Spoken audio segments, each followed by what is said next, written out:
دل میں ہو سکتا ہے یہ ایسے ہی ترس ہے بوزنا والی، یہ ایسی بیکار بات سنا رہا ہے میں. ٹھیک، اس کے کچھ عرصے کے بعد دوسرے صاحب آئے، انہوں نے بھی یہی ساری تھیوری سنائی. کچھ عرصے کے بعد تیسرے آئے.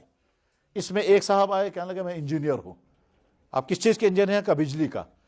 جو بجلی کیا ہوتی ہے؟ کہنے لگا میں اسی کا انجینئر ہوں، میں تو ساری ڈیٹیل بتاتا ہوں. یہ سیم وہی بتا رہا ہے. اس کے بعد کچھ عرصے کے بعد ایک صاحب آئے، اس کے ساتھ کچھ نوجوان لڑکے تھے. یہ کہتا ہے میں کالج کا پروفیسر ہوں، یہ میرے ساتھ نوجوان لڑکے ہیں، ہم ٹریکنگ کے لیے آئے ہیں، رات ہمیں آپ کی جھونپڑی میں گزارنی ہے. بیٹھے جھونپڑی میں، وہاں جب وہ لش جلنے لگی اور دوہ یلوت، اب انہوں نے تذکرہ شروع کیا ہے پاور. تو وہ گاؤں والا کہتا ہے یار یہ پاور میں نے اس سے پہلے بھی سنا ہے، آپ ہی ذرا سمجھاؤ مجھے یہ ہے کیا چیز. یہ پروفیسر صاحب اور وہ سارے ٹریکنگ کرنے والے لڑکے یہی سارا سنائیں گے اسے. بجلی ہے، فائدے مند ہے، اس میں لائٹ ہے، اس میں ہوا ہے، اس میں گرمی ہے، اس میں خطرہ ہے، وہ تار کے اندر سے ہوتی ہے، سوئچ دبانا ہوتا ہے. ساری وہی تھیوری سنا کر کے وہ گاؤں والا کہے گا کتنے لوگوں نے اب تک آ کر مجھے سنایا، سمجھ میں میرے تو آتا نہیں یہ ہے کیا چیز، مگر کچھ نہ کچھ تو ہے. یہ ہے پہنچا یہاں کیا نہ کہیں چھوئیے. اب اگر اسے کہیں گے تمہاری عقل میں نہیں آتا ہے تو کہنے لگا یار عقل رکھو سائڈ پر، اتنے سارے بول رہے ہیں میں کیسے انکار کروں گا. بس اس مرحلے پر رک جائیں ذرا. میری عقل میں تو نہیں آ رہا ہے یہ، لیکن میں ہمت نہیں کر سکتا یہ کہنے کی پروفیسر صاحب غلط بول رہے تھے، انجینئر صاحب غلط بول رہے تھے، ایک ٹیچر صاحب آئے تھے غلط بول رہے تھے، ایک پیر صاحب آئے تھے مریدوں کا کہ ہاں چکر کاٹنے کے لیے میرے ہاں بھی آئے تھے وہ غلط بول رہے تھے. اتنے سارے غلط نہیں بول سکتے. میری سمجھ میں نہیں آ رہا یہ میری عقل کا قصور ہے، کوئی نہ کوئی چیز تو ہے. یہ انسان کی فطرت میں یہ بات ہے. اس کی اور آگے مثال فرض کیجئے ہم نے ابھی موبائل دیکھا بھی نہیں اور سنا بھی نہیں. یہ جو ہاتھوں میں موبائل اس وقت سیل فون ہے، آج سے 100 سال پہلے اگر کوئی ہمیں کہتا ایک مشین آنے والی ہے، اتنا بڑا ڈبہ ہوگا، اس میں بٹن دبا کر کے آپ دنیا میں جہاں چاہیں بات کریں گے، تو ہماری عقل کیا کہتی کہ سوال ہی نہیں پیدا ہو سکتا، یہ ممکن نہیں ہے. نہ یہاں اور وہاں کا تار کا کنیکشن ہے تو کیسے بات ہو جائے گی. نہ یہاں کوئی اس وقت ہم بات کریں گے، کیا مائک ہوگا بیچ میں؟ کیا مائک بھی نہیں ہوگا. پھر کنیکشن ہوگا، کیا کنیکشن بھی نہیں ہوگا. تو اس کے بغیر بات کیسے ہو جائے گی؟ کہ ہوگی. تو ہم کہیں گے صاحب تجھے خبر کیا بنا. ہم اس وقت فوراً یہ کہتے تم پاگل ہو، لیکن آج سب کے ہاتھ میں ہے. میرے بابا ٹھیک اسی طرح سے جب افراد کثیرہ، اصول یہ ہے جب افراد کثیرہ کسی نامعلوم حقیقت کو بیان کرتے ہیں، اس وقت انسان اپنی عقل کے فیصلے کو سائڈ پر رکھتا ہے اور افراد کثیرہ کی بات کو مان لیتا ہے. اس کو دوسرے لفظوں میں عرض کرتا ہوں، جتنے یہ ہمارے سکولوں کالجوں کے پڑھے لکھے حضرات ہیں، آپ نے خوب بولا ہوگا، ڈسکس کیا ہوگا شیکسپیئر، دیکھا آپ میں سے کسی نے نہیں، لیکن سب کو یقین ہے. کیسے یقین ہے؟ ہم نے اتنا اس کو پڑھا، اتنا لٹریچر میں نام آیا، اتنے اس کے پوئمیں اور اس کی ڈرامے پڑھے کہ ہمیں یقین ہے کوئی نہ کوئی شخص تھا. میں ایک مرتبہ بنگلور میں تھا، تو وہاں کشمیری لڑکے آئے ملنے کے لیے، ملاقاتیں ہوئیں، باتیں ہوئیں. اس کے بعد پھر جب بہت باتیں ہوئیں تو ان میں سے ایک لڑکے نے کہا کہ مجھے معافی دیں، میں آپ سے سوال کرنا چاہتا ہوں، ناراض نہ ہوں. میں نے کہا کوئی ناراضگی بات ہے، آپ بولیں. کہنے لگے مجھے خدا کے بارے میں ڈاؤٹ ہو گیا ہے. میں نے کہا انا للہ و انا راجعون. بہت افسوس کی بات ہے، ایک مسلمان کو خدا کے بارے میں ڈاؤٹ ہو گیا ہے. افسوس کی بات ضرور ہے، تعجب کی بات نہیں. تعجب کی بات اس لیے نہیں ہے کہ شاید آپ کی سکولنگ میں اللہ کا تصور رہا نہیں ہوگا کہیں، آپ کے کالج میں بھی نہیں. اس کے بعد آپ نے امریکہ میں کوئی ڈگری کی ہے، وہاں کون تمہیں بتاتا اللہ کیا ہے. اور آج کل تم امریکن کمپنی میں جاب کر رہے ہو، وہاں کون تمہیں بتائے گا اللہ کیا ہے. تو ڈاؤٹ نہیں ہوگا اور کیا ہوگا. اب کیا ڈاؤٹ ہے آپ کو؟ تو اس نے سادہ کشمیری لفظوں میں کہا یس نے وشمتی سو کیا ازمانون. ٹھیک. تو میں نے کہا بہت اچھا. ہماری دنیا میں اس سوال کو کہا جاتا ہے جاہلوں کا سوال. ہماری دنیا میں یعنی ہماری علمی اور ہماری دینی دنیا میں اس سوال کو جاہلوں کا سوال کہتے ہیں. تو تھوڑا اس کا رنگ چینج ہو گیا. اس کے ذہن میں بیچارے میں تصور ہوگا میں تو جیسا جناب امریکن ریٹرن ہوں اور میں اتنی ڈگری ہولڈر ہوں، تو یہ مجھے کہہ رہے ہیں جاہلوں کا سوال. میں نے کہا ہاں ہمارے ہاں یہ جاہلوں کا سوال ہے، اور اس لیے جاہلوں کا سوال ابھی آپ کو سمجھ میں آ جائے گا. جو چیز نظر آنے والی نہیں ہے اس چیز کے بارے میں ڈیمانڈ کرنا مجھے دکھاؤ، یہ سوال صحیح ہے؟ بس سوچ میں پڑ گیا. جو چیز نظر آنے والی نہیں ہے آپ مجھ سے ڈیمانڈ کرتے مجھے دکھائیے، میں کیسے دکھاؤں گا آپ کو؟ یہ تو سوال ہی غلط ہے. مجھے بھوک، میں نے اسے مثالیں دی، مجھے بھوک لگی ہے، آپ مجھے کہیں گے مجھے بھوک دکھائیے، میں مانوں گا. میں کہوں گا بھوک فیل کرنے کی چیز ہے، نظر آنے والی چیز نہیں. مجھے سر میں درد ہے، میں کہتا ہوں یار میرے سر میں درد ہے، آپ کہتے ہیں مجھے پہلے دکھائیے پھر میں مانوں گا. میں کہوں گا سر درد فیل کرنے کی چیز ہے، نظر آنے والی چیز نہیں ہے. پھر میں نے کہا یہ لمپ جل رہا ہے، فین چل رہا تھا، بنگلور میں تھے ہم، میں نے کہا فین بھی چل رہا ہے، لمپ بھی چل رہا ہے، ٹھیک، میں کہوں گا بجلی ہے کیونکہ لمپ بھی چل رہا ہے، فین بھی چل رہا ہے۔ آپ کہتے ہیں میں نہیں مانوں گا تب تک جب تک مجھے بجلی نہیں دکھائیں گے۔ میں کہوں گا دیکھنے کی ایک ہی شکل ہے، تار کھول کر ہاتھ لگائیے، پھر تو مانیں گے آپ بجلی ہے۔ اب جو چیزیں نظر آنے والی نہیں ہیں ان چیزوں کے بارے میں ڈیمانڈ کرنا مجھے دکھاؤ، یہ سوال ہی غلط ہے۔ میری روح نظر آنے والی نہیں ہے، آپ مجھے کہو دکھائیے۔ میری عقل نظر آنے والی ہے، آپ کہتے ہیں مجھے دکھائیے۔ میرے اندر میموری سسٹم ہے، کم ہے یا زیادہ ہے، آپ کہتے ہیں مجھے دکھاؤ پہلے۔ میں دماغ کھول کر کے نہیں دکھا سکتا، یہ ہے وہ چپ، جس چپ کے اندر میموری سسٹم ہے، دماغ میں کہیں نہیں کھول کر دکھا سکتا ہے۔ مگر میں بول رہا ہوں، یہ علامت اس بات کی کہ میرے اندر عقل ہے، کم ہے یا زیادہ ہے، آپ سے کم ہوگی مگر ہے۔ میں آپ کے سوال کو سمجھ رہا ہوں، اس کا مطلب میرے اندر سمجھ ہے۔ تو یہ ساری چیزیں تو علامتیں ہیں نا۔ اب آپ کہیں گے میں تب مانوں گا جب، پھر میں نے ان سے کہا، میں نے کہا اقبال کا نام تو سنا ہوگا، ہاں آپ مانتے ہیں وہ کوئی انسان رہا ہے؟ کہا جی جی۔ میں نے کہا آپ نے دیکھا تو نہیں ہے، پھر آپ کیسے مانتے ہیں؟ ان سے میں نے کہا تھا، میں نے کہا شیکسپیئر کو تو مانتے ہوں گے آپ؟ کہا کہ بالکل۔ میں نے کہا آپ نے ان کو دیکھا ہے؟ کہنے لگا نہیں۔ میں نے کہا آپ تو کہہ رہے تھے جس کو دیکھا نہیں اس کو کیسے مانوں، وہ کیسے مان لیا آپ نے؟ کہنے لگا سب کہہ رہے ہیں۔ میں نے کہا ہاں اب پہنچے پوائنٹ پر، جب سب کہہ رہے ہیں تب آپ مانتے ہیں۔ تو سارے نبیوں نے کہا اللہ ہے، سارے نبیوں نے کہا اللہ ہے۔ اس کے بعد کہنے لگا ہاں میں پڑھنے تو خیر کلمہ والا پڑھایا، پھر ٹھیک۔ وہ اس کائنات کے خالق و مالک کو ماننے کے لیے ہمارے پاس دو ذرائع ہیں، مخلوقات کی ایک مخلوق بتا رہی ہے میرا خالق ہے، میری آنکھ بتا رہی ہے، اس کے اوپر کور لگا ہوا ہے، اس خالق کو معلوم تھا اس کی آنکھ کی حفاظت کے لیے مجھے یہ کور لگانا ہے، اسے اس نے لگایا ہے کور۔ اور دوسرا ذریعہ ہمارے پاس نبیوں کے ذریعے سے آنے والی، آدم سے لے کر کے محمد تک ہر ایک نے کہا اللہ ہے۔ اور جیسے بجلی کا تعارف کراتے ہوئے پروفیسر صاحب نے بھی وہی کہا، انجینئر صاحب نے بھی وہی کہا، مولانا صاحب نے بھی وہی کہا، امام صاحب نے بھی وہی کہا، ہمارے ٹیچر بھائی نے بھی وہی کہا، اور وہ جو گاؤں کا سیدھا سادہ آدمی ہے میں چپانے اچھو وشمت، وہ بھی یہی کہے گا۔ مجھے یاد ہے جب مجھے دیوبند پڑھنے کے لیے لے جایا جا رہا تھا تو ہم نے بچپن میں بجلی نہیں دیکھی، ہمارے علاقے میں بجلی تھی ہی نہیں، اس لیے ہم نے سنا تھا بجلی کوئی چیز ہے لیکن دیکھی نہیں تھی ہم نے۔ تو مجھے جتنی خوشی دیوبند جانے کی تھی اتنی خوشی تھی میں آج دیکھوں گے بجلی کیسی ہوتی ہے۔ چنانچہ جب میں پہنچا اس ٹاؤن میں جہاں سے ہم کو بس میں بیٹھنا تھا تو میں سینکڑوں مرتبہ جا کر کے وہ یہ سوئچ دباتا تھا اور جلاتا تھا، پھر دیکھتے یہ کیسی جلتی ہے۔ یہ صحیح ہمارے سب کا معاملہ رہا ہے، یہی ہے میرے بھائی۔ اللہ کا تعارف کرانے کی میں کوشش کر رہا تھا، اسی اللہ نے ہم کو پیدا کیا ہے، اسی اللہ نے ہماری زندگی میں یہ ساری خوشیاں دی ہیں، ٹھیک، مرد کو مرد بنایا، جو چاہیے تھا وہ سارا اسے دیا، عورت کو عورت بنایا، جو چاہیے تھا اسے دیا۔ اس کے بعد اسی اللہ نے زندگی گزارنے کا ایک سسٹم دیا، اس سسٹم میں کچھ چیزوں کو الاؤ کر دیا، کچھ چیزوں کو بین کر دیا۔ سیم اسی طرح سے جس طرح سے ایک ڈاکٹر اپنے پیشنٹ کو کہتا ہے یہ چیزیں آپ کے لیے الاؤ ہیں، یہ چیزیں آپ کے لیے بین ہیں کیونکہ آپ کی صحت کے لیے مضر ہیں، بس ٹھیک اسی طرح سے ہمارے پیدا کرنے والے اللہ نے کچھ چیزیں ہمارے لیے الاؤ کر دی ہیں، کچھ چیزیں ہماری بین کر دی ہیں۔ جتنی چیزیں بین کر دی ہیں یقیناً لازماً وہ انسان کے لیے نقصان پہنچانے والی تھی، اس لیے حرام کر دی۔ ایسا کبھی نہیں ہو سکتا کہ ایک چیز ہماری بہت فائدے مند ہے پھر بھی اللہ نے بین کر دی، ایسا کبھی نہیں ہوگا۔ کتا اللہ کا بنایا ہوا جانور اور بڑی خوبیوں کا مالک، ایسی خوبیاں اس کے اندر ہیں کہ عقل حیران ہو جاتی ہے۔ ان خوبیوں کی وجہ سے، ان خوبی میں سے ایک خوبی وہ ہے کہ آپ نے دیکھا ہوگا کچھ لوگ اس کو وہ جو ہے سٹار لگا کر کے چلاتے ہیں، وہ کوئی خوبی ہے نا اس میں بہت۔ ہم اپنی سطح پر اگر اس کی کوئی خوبی جاننا چاہیں تو جان سکتے ہیں۔ آپ اپنے گھر میں کسی کتے کو پالیں، اس کا اس کو کھانا پینا بند کر دیں، ڈانٹ ڈپٹ کریں، ڈنڈے ماریں، ٹھیک، وہ ڈنڈے کھا کر شور مچا کر بھاگ جائے گا، واپس پھر آپ ہی کے پاس آئے گا۔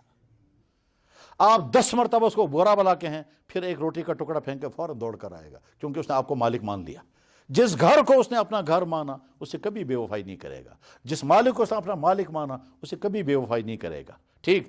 وہ بھوکا ہے، وہ ساری گلیوں میں پھرتا رہے گا، ہڈیاں کھا کر کے پھر واپس آپ ہی کے دروازے پر بیٹھے گا، جس در یہ اس کی خوبیاں ہیں۔ بلکہ ایک شخص نے تو لکھا ہے کہ کتے کے اندر 10 خوبیاں ہیں، ان 10 خوبیوں میں سے اگر ایک خوبی انسان کے اندر پیدا ہو جائے تو وہ وقت کا ولی بنے گا، ٹھیک ہے۔ لیکن اسی کتے کے گوشت کو اللہ نے حرام کر دیا۔ اسی کتے کے ساتھ ہمارے گھر میں کاٹ بیڑو ہے، بقرہ ہے، کہا یہ اس کا گوشت حلال ہے، لازماً فرق ہو، وجہ ہوگی کوئی نہ کوئی۔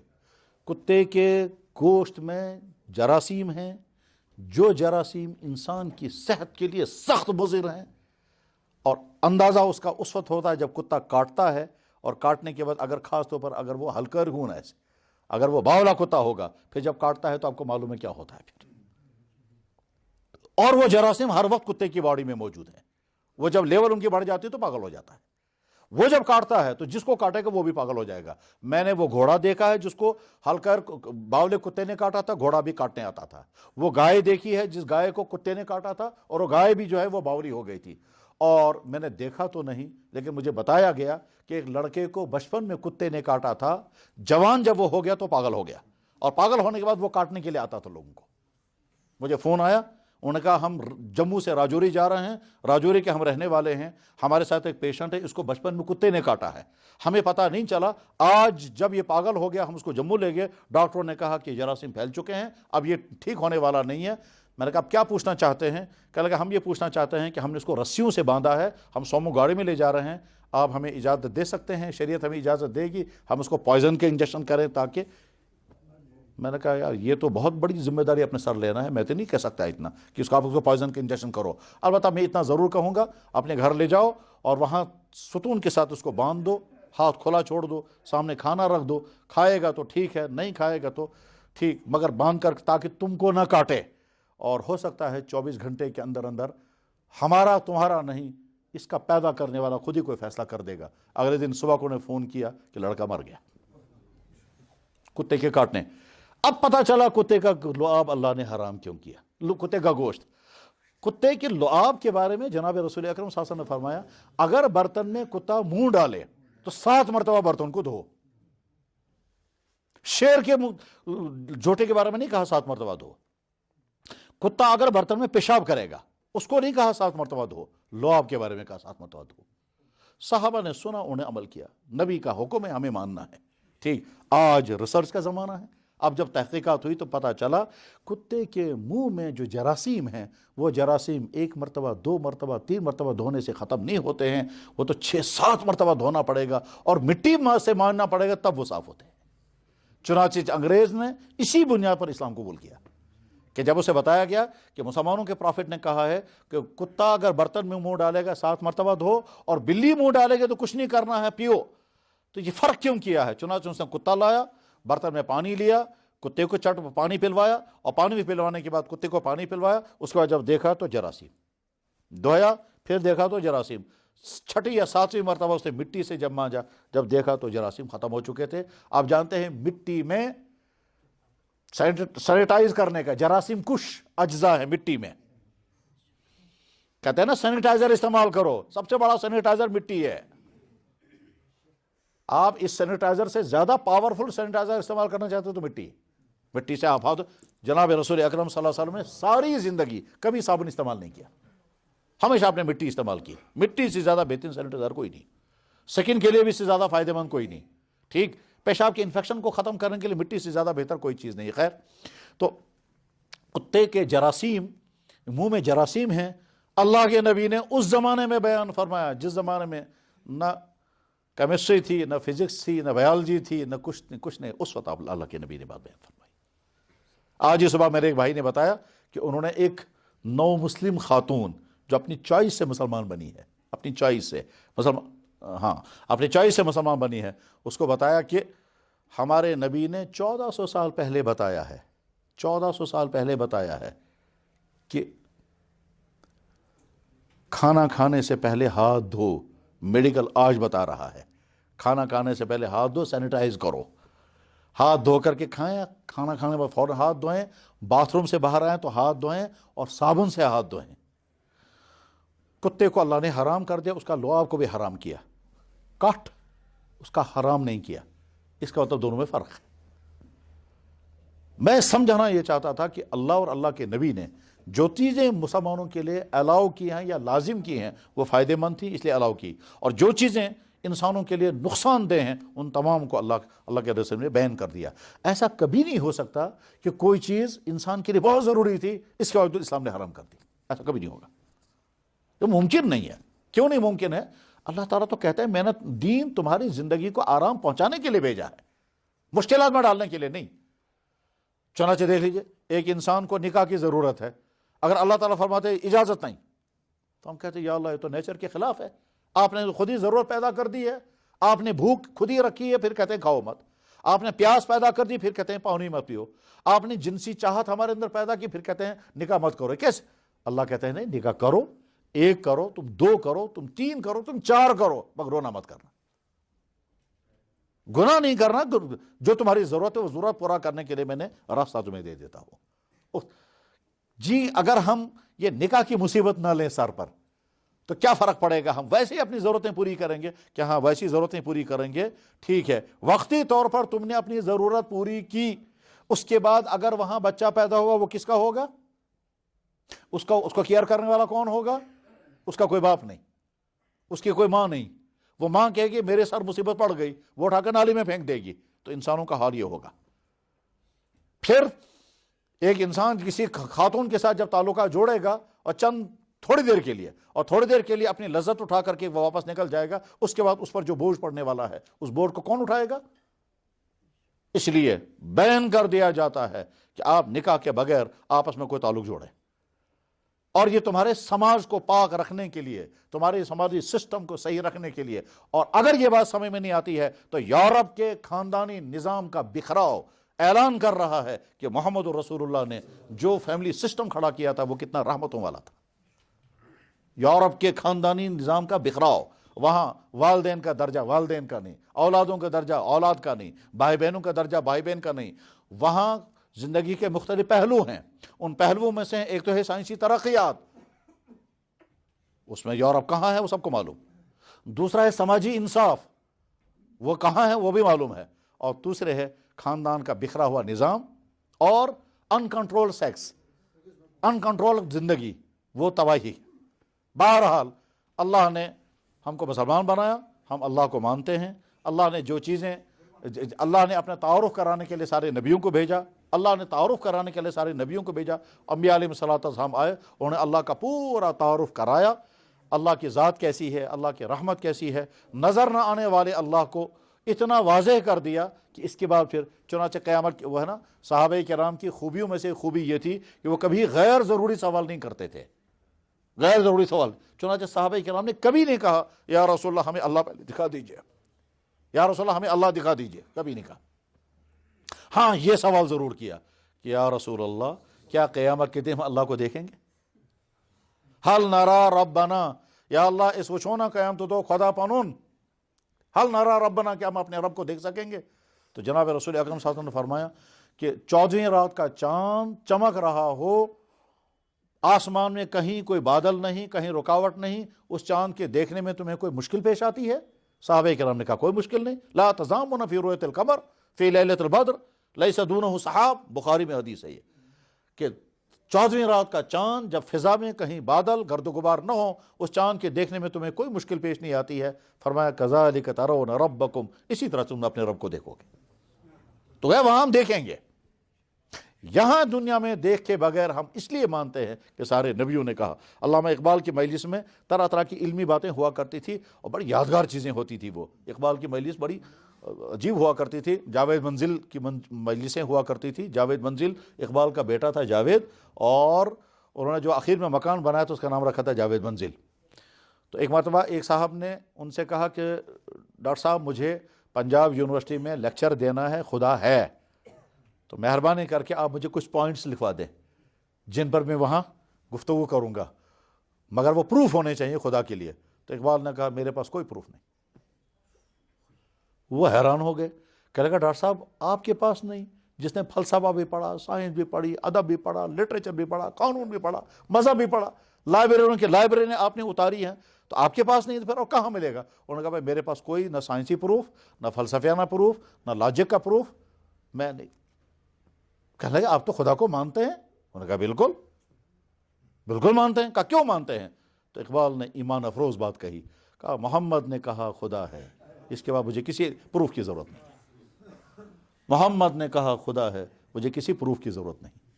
ایک بڑے ایک ایتھیسٹ قسم کا انسان، ایک اتھیسٹ قسم کا انسان ہمارے ایک بڑے مولانا کے پاس آئے تھے اور کہا دیکھیے میں خدا کو مانتا نہیں ہوں، میں نے سنا آپ یہ جو ہیں مسلمانوں کے مذہبی سکالر ہیں، تو میں آپ سے ملنے آیا ہوں، کیا آپ نے خدا کو دیکھا ہے؟ انہوں نے کہا بھائی میں نے تو خدا کو نہیں دیکھا ہے اور اس دنیا میں کسی نے بھی نہیں دیکھا، مگر میں آپ سے ملاقات کرا دیتا ہوں اس انسان سے جس نے خدا کو دیکھا ہے، وہ آپ کو بتائے گا۔ کہا لگا وہ ملاقات وہ کہاں ہے؟ کہا لگا اس کا نام ہے محمد۔ کہا میں نے تو خدا کو نہیں دیکھا ہے، نہ اس دنیا میں کوئی دیکھ سکے گا، البتہ میں آپ کی ملاقات کرا دوں گا ان سے جنہوں نے خدا کو دیکھا ہے، اس کا نام ہے محمد۔ انہوں نے کہا کہاں ملاقات ہوگی؟ کہا بس یہی۔ انہوں نے کہا کیسے؟ کہنے لگا بس کل صبح سے آ جائیے آپ۔ بس اگلے دن آیا، کہنے لگا جناب ملاقات؟ کہنے لگا ملاقات تو نہیں ہو سکتی، ڈیٹیل میں ان کو سناتا ہوں۔ اس نے سیرت پاک سنانی شروع کر دی۔ محمد ایک بیٹا تھا، اس کے والد کا نام یہ، اس کا باپ مالدہ کا نام یہ، ہوتے ہوتے 7 دن میں ساری سیرت سنائی۔ کہا اس شخص نے کہا ہے خدا ہے اور میری اس سے ملاقات ہوئی ہے، اب آپ کیا کہتے ہو؟ کہنے لگا میں نے بھی مان لیا خدا ہے، کہ جس کے حالات آپ نے سنائے اس سے زیادہ سچا تو میں نے سنا بھی نہیں کوئی۔ یہ اتھیسٹ زمان ہو گیا۔ لکھنؤ میں ہوا یہ واقعہ لکھنؤ میں ہوا، اور جن عالم کے ساتھ ہوا ان کا نام تھا حضرت مولانا منظور نعمانی رحمہ اللہ تعالیٰ۔ انہوں نے اپنا میرے بھائی اللہ نے ہم کو مسلمان بنایا، ایمان کی دولت ہم کو نصیب ہوئی الحمدللہ۔ ایمان کی دولت ہمیں نصیب، اللہ کا فضل و احسان، بہت شکر گزار۔ بلکہ اس بھائی کو تو بہت ہی زیادہ شکر گزار ہونا چاہیے جس کو قربانی کے بعد اسلام کی دولت مل گئی۔ ہمارا معاملہ تو بالکل ایسا ہے کہ اگر اللہ ہمیں پہلے اس سوال کا جواب مانگے، مجھے اس سوال کا جواب دو، میں نے تم کو اسلام کی دولت دی تھی، تم نے کیا قربانی دی، تو ہمارا سر نیچے ہوگا، جواب ہمارے پاس کچھ نہیں ہوگا۔ اب اسلام کو ہمیں سمجھنا ہے، پڑھنا ہے، فالو کرنا ہے، زندگی میں لانا ہے۔ اسلام رحمت ہے، یہ مصیبت نہیں۔ اسلام نعمت ہے، یہ پریشانی نہیں۔ اسلام پر چلنا مشکل نہیں، اسلام آسان ہے۔ اللہ تعالیٰ قرآن میں کہتے ہیں بار بار میرا دین بہت آسان ہے، بار بار، اور نبی علیہ الصلوۃ والسلام نے تو اعلان کر کے کہا ان الدین یسر، بلکہ اللہ کا قانون یہ ہے، اللہ کا ذات، بیٹھ جاؤ نا، کیوں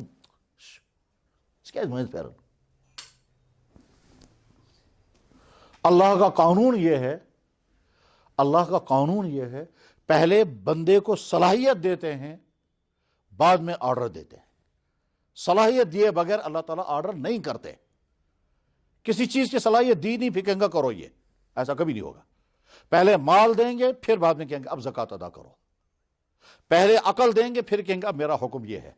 یہی وجہ ہے کہ معصوم بچے پر کوئی حکم نہیں، یہی وجہ ہے کہ مجنون پر کوئی حکم نہیں، یہی وجہ ہے کہ کھڑا ہو کر نماز نہیں پڑھ سکتے، بیٹھ کر پڑھو۔ اگر آپ کے اندر کھڑے ہو کر نماز پڑھنے کی قدرت نہیں، آپ بیٹھ کر پڑھیں۔ بندہ کھڑا ہو نہیں سکتا، اللہ تعالیٰ کہیں گے کھڑے رہو، کہ نہیں حضرت یا اللہ یہ نہیں ہو سکتا۔ تو اللہ پہلے باڈی جسم کے اندر طاقت دیں گے عمل کرنے کی، بعد میں کہتے ہیں اب تم یہ کرو۔ لا یکلف اللہ نفسا الا وسعہا۔ تو ہم اسلام کو اگر سمجھتے ہو یہ بڑا مشکل ہے، ہرگز مشکل نہیں ہے، ہاں ہمارا ٹیسٹ بدل گیا ہے اس لیے ہم کو لگتا ہے مشکل ہے۔ اسلام اگر کہتا ہے رشوت جرم ہے، یقیناً جرم ہے، اس لیے کہ جب رشوت ہوگا تو رشوت ظلم ہے۔ اسلام اگر کہتا ہے زناکاری جرم ہے، یقیناً جرم ہے، اس لیے کہ اگر زناکاری پھیل جائے تو نتیجہ کیا ہوگا؟ جس طرح سے گلیوں میں کتوں کے بچے ملتے ہیں، اسی طرح سے انسانوں کے بچے گلیوں میں ملیں گے۔ اسلام اگر کہتا ہے سود جرم ہے، یقیناً جرم ہے، اس لیے کہ سارا معاشی بحران پیدا ہوتا ہے سود کی بنیاد پر۔ اسلام اگر کہتا ہے اپنے ہمسائے کو تکلیف پہنچانا جرم ہے، یہ تو انسان کے مفاد میں ہے۔ آپ اپنے پڑوسی کو ستائیں گے، آپ اس کی طرف سے رحمت کی امید نہیں کر سکتے، پھر آپ یہاں سے ستائیں گے وہ وہاں سے ستائے گا، تو آپ کی زندگی خود کی جرم بن جائے گی۔ اسلام نے جن جن چیزوں کو لازم کیا ہے وہ انسان کے لیے مفید ہیں، اور جن جن چیزوں کو حرام کیا ہے وہ انسان کے لیے مضر ہیں، تبھی حرام کیا ہے۔ یہ اسلام کی دولت اللہ کے نبی علیہ الصلوۃ والسلام کے حوالے ہوئی۔ یاد رکھنا چاہیے ہر نبی کو جو دین ملا وہ سچا دین تھا، مگر کوئی قوم اپنے دین کو بچا نہ سکی۔ عیسائیوں کے پاس جو خدا کی بھیجی ہوئی کتاب تھی بائبل، آج دنیا میں وہ بائبل نہیں ہے جو ہمارے عیسائی بھائیوں کے ہاتھوں میں ہے۔ موسیٰ علیہ السلام پر جو کتاب اللہ نے بھیجی تھی تورات، یہودیوں کے ہاتھوں میں جو تورات یہ وہ تورات نہیں ہے۔ اسی طرح سے دوسری قوموں کے ہاتھوں میں جو کتابیں ہیں ان کتابوں کے بارے میں تو یہی پتہ نہیں ہے کہ وہ خدا کی بھیجی ہوئی ہیں یا خود کے لوگوں کی بنائی ہوئی گھڑی ہوئی کتابیں ہیں۔ لیکن محمد رسول اللہ پر جو قرآن نازل ہوا ہے وہ سارا قرآن محفوظ ہے، موجود ہے، اس میں کہیں کوئی تبدیلی نہیں ہوئی، ممکن نہیں ہے تبدیلی ہو جائے. اور یہ اعلان یا یہ دعویٰ ہمارا نہیں ہے، وہ لوگ کہ جنہوں نے جب بھی ریسرچ کیا ہے، چاہے وہ مسلمان تھے یا غیر مسلم، ریسرچ کے بعد یہی نتیجہ نکلتا ہے. جرمنی میں مشہور شہر ہے میونخ. یہ میونخ وہی شہر ہے جس شہر میں علامہ اقبال نے پی ایچ ڈی کی تھیسس لکھی تھی اور ڈاکٹر بنے تھے. میونخ یا میونک، آپ کے لاسٹ میں لائیں یا کے ایچ لائیں. اب تو اس یونیورسٹی کی وہ حیثیت نہیں رہی، ایسے جیسے ایک زمانے میں آکسفورڈ کی تھی، اب شاید اتنی اہمیت اس کی نہیں رہی. ایسے ہی میونخ یونیورسٹی کی حیثیت بہت بڑی تھی. تو علامہ اقبال لندن سے جرمنی گئے اور وہاں انہوں نے فلسفے پر ڈگری کی تھی اسی میونخ یونیورسٹی سے. اس میونخ یونیورسٹی میں ایک ادارہ قائم کیا گیا قرآن کو چیک کرنے کے لیے، قرآن کو چیک کرنے کے لیے کہ اس میں ملاوٹ کہیں ہوئی ہے، کچھ گڑبڑ ہے یا نہیں. ٹھیک 40,000 قرآن اس میں جمع کیے گئے. صحابہ کے زمانے کے ہاتھوں کے لکھے ہوئے قرآن بھی اس میں تھے، اور بعد کے زمانوں میں جہاں جہاں دنیا میں قرآن پرنٹ ہوا وہ بھی. اس طرح سے 40,000 قسم کے نسخے جمع کیے گئے. ان کے بعد ان کو ٹیلی کیا گیا. ادارہ یہودیوں کا تھا، ممبران سارے کے سارے یہودی تھے، اور ہو سکتا ہے کچھ کرسچن ہوں گے، کچھ ایتھیسٹ قسم کے لوگ ہوں گے. آخر میں انہیں رپورٹ دے دی کہ اس قرآن میں کہیں کوئی ملاوٹ نہیں ملی. یہودیوں کی، مسلمانوں کی نہیں. قرآن اتھنٹک، نمبر 1. نمبر 2، جتنے اللہ نے نبی بھیجے ہر نبی ہدایت والا، اس کے زبان سے نکلنے والی ہر بات ہدایت، اس کے جسم سے نکلنے والے تمام ایکشنز ہدایت. مگر کسی نبی کی کوئی بات ریکارڈ میں کہیں نہیں ہے، نہ کسی نبی کا کوئی ایکشن ریکارڈ میں نہیں ہے. ہم اگر یہودیوں سے کہیں گے کہ صاحب ہم آج کے بعد کھانا ویسے ہی کھائیں گے جیسے موسیٰ علیہ السلام کھاتے تھے، آپ ہمیں ڈیٹیل بتائیے کیسے کھاتے تھے وہ. ہم اگر عیسائیوں سے کہیں گے کہ صاحب میں اپنی بیوی کے ساتھ ویسے ہی رہوں گا جیسے حضرت عیسیٰ علیہ السلام رہتے تھے، آپ ہمیں ڈیٹیل بتائیے. کسی پاس کچھ نہیں. لیکن محمد رسول اللہ جو کچھ انہوں نے کہا وہ سارا ریکارڈ میں، جو انہوں نے کیا وہ بھی ریکارڈ میں.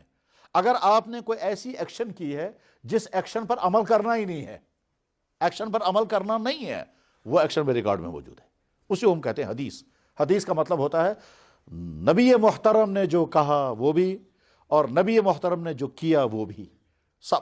چنانچہ ہم جب حدیث پڑھتے ہیں تو بعض دفعہ بڑا تعجب ہوتا ہے کتنی چھوٹی چھوٹی باتیں بھی صحابہ نے یاد رکھی ہیں اور اس کو کتنے اہتمام کے ساتھ بیان کرتے ہیں.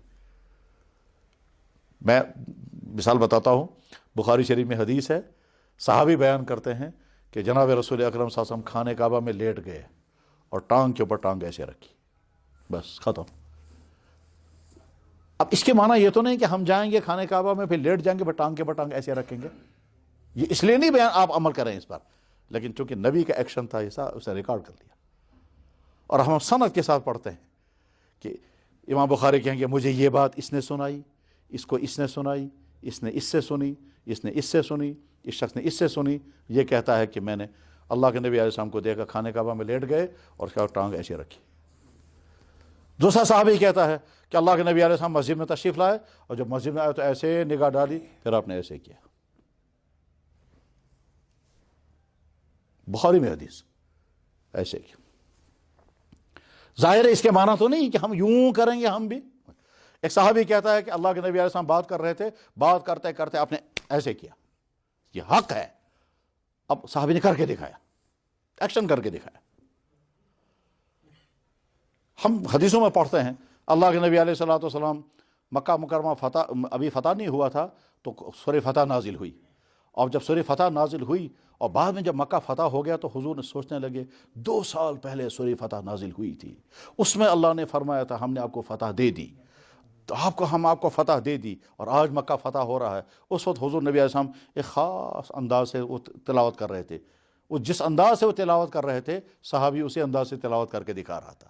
پھر اگلے والوں نے اسی انداز سے تلاوت کر کے دکھائی، پھر اگلے نے اسی انداز سے تلاوت کر کے دکھائی، یہاں تک کہ محدث تک پہنچ گئی. تو ایکشنز بھی ریکارڈ میں ہیں، صرف محمد رسول اللہ صلی اللہ علیہ وسلم. تو قرآن بھی محفوظ، آپ کے ارشادات بھی محفوظ. نمبر 3، دنیا کے کوئی مذہب انسان کی نیچر کے ساتھ سوٹ نہیں کرتا ہے سوائے اسلام. سوائے اسلام کوئی مذہب انسان کی نیچر کے ساتھ سوٹ نہیں کرتا سوائے اسلام.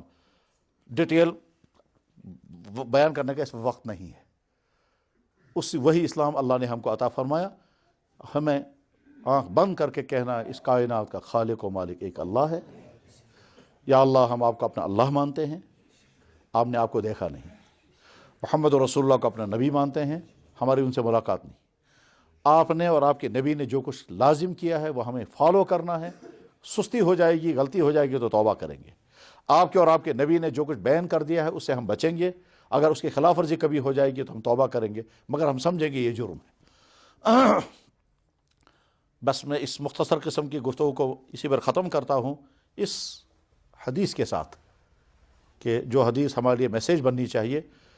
اللہ کے نبی علیہ الصلوۃ والسلام نے جب حج کیا تو اس حج میں آپ نے ایک طرف سے امت کو الوداع کہا کہ اب میں دنیا سے رخصت ہونے والا ہوں، اگلے سال تم سے یہاں پر ملاقات اب نہیں ہوگی۔ اور اس الوداع کہنے کے ساتھ ہی پھر آپ نے بہت ساری نصیحتیں کی۔ ان نصیحتوں میں سے آخری بات آپ نے یہ بھی فرمائی کہ میں تم سے پہلے چلا جاؤں گا، حوض کوثر میں تمہارا انتظار کروں گا، وہاں اب تم سے ملاقات ہوگی، مگر تم اس حال میں میرے پاس مت پہنچنا کہ تمہاری وجہ سے مجھے وہاں شرمندگی اٹھانی پڑے۔ ہم میں سے ہر شخص کو اپنے آپ کو میٹر لگا کے دیکھنا ہے کہ میری زندگی ایسی تو نہیں ہے کہ اور بس ایک حدیث سنا کر کے اسی حدیث کو اپنے لیے میسیج بنا کر کے پھر اپنے لیے بھی اور آپ کے لیے بھی بات میں ختم کرتا ہوں۔ جناب رسول اکرم صلی اللہ علیہ وسلم نے فرمایا ابغض الرجال الی اللہ الالد الخصم، اللہ کو سخت نفرت ہے اس انسان سے، سخت نفرت ہے اس انسان سے، بہت زیادہ بغض ہے اس انسان سے جو الد الخصم ہو، الد الخصم۔ اس کے بعد وہاں سوال آتا ہے یہ الد الخصم یہ تو ٹرم ہے کوئی، جس کے معنی معلوم ہونے چاہیے۔ تو جواب الد الخصم وہ انسان جس کا بیہیویئر، جس کا رویہ، جس کا طرز عمل، جس کا وتیرہ اتنا خراب ہو کہ ہر انسان کان پکڑتا ہو، ایسے انسان کو الد الخصم کہتے ہیں۔ اللہ تعالیٰ فرماتا ہے مجھے بھی اس سے نفرت ہے۔ اس کے معنی کیا ہے؟ اس کے معنی، اس کا مفہوم مخالف یہ ہے کہ اللہ کے نبی یہ چاہتے ہیں تم اگر باپ ہو تو بہترین باپ بنو، تم اگر بیٹے ہو تو بہترین بیٹا بن کے دکھاؤ، تم اگر کسی کے بھائی ہو تو بہترین بھائی بن کر کے دکھاؤ، تم اگر کسی کے استاد ہو تو بہترین استاد بن کر دکھاؤ، تم اگر پڑوسی ہو یقیناً پڑوسی ہوں گے کسی کے بہترین پڑوسی، اچھا باپ، اچھا بیٹا، اچھا بھائی، اچھا پڑوسی، اچھا کسٹمر، اچھا دکاندار، اچھا استاد، اچھا ڈاکٹر، اچھا افسر، اچھا ماتحت، اتنے اچھے کہ جب تم وہاں سے ہٹ جاؤ تو لوگ کہنے چاہیے اتنا اچھا تو مل نہیں سکتا۔ جب تمہاری وفات ہو جائے تو تمہارا محلہ، تمہارا گاؤں تمہارے متعلق زبان نہ کھول سکے، اتنا اچھا تمہارا کردار ہو۔ جب تم ریٹائر ہو جاؤ تو تمہارا ڈپارٹمنٹ کہنا چاہیے اس جیسا آدمی ہمارے ڈپارٹمنٹ میں نہیں۔ جب تم وفات پا جاؤ تو تمہاری کمیونٹی کے لوگ کہنے چاہیے یوتھ نفری بننا، جس طبقے میں اتنے اچھے رہو تمہارے ذریعے سے کسی کو دکھ نہ پہنچے، اور کسی نے تم کو دکھ پہنچایا تو تمہاری طرف سے انتقام نہ ہو۔ معاف کرنا سیکھو، معافی مانگنا سیکھو، محبتوں کے ساتھ جینا سیکھو، محبتیں بانٹنا سیکھو، اور آخری بات خالق اور مخلوق دونوں کے حقوق ادا کرنے کا نام اسلام ہے۔ خالق اور مخلوق دونوں کے حقوق ادا کرنے کا نام اسلام ہے۔ وہی اسلام کی دولت اللہ نے ہم کو عطا فرمائی۔ اللہ اسی اسلام پر ہم کو قائم اور دائم رکھے۔ وآخر دعوانا ان الحمد للہ رب العالمین برحمتک یا ارحم الراحمین۔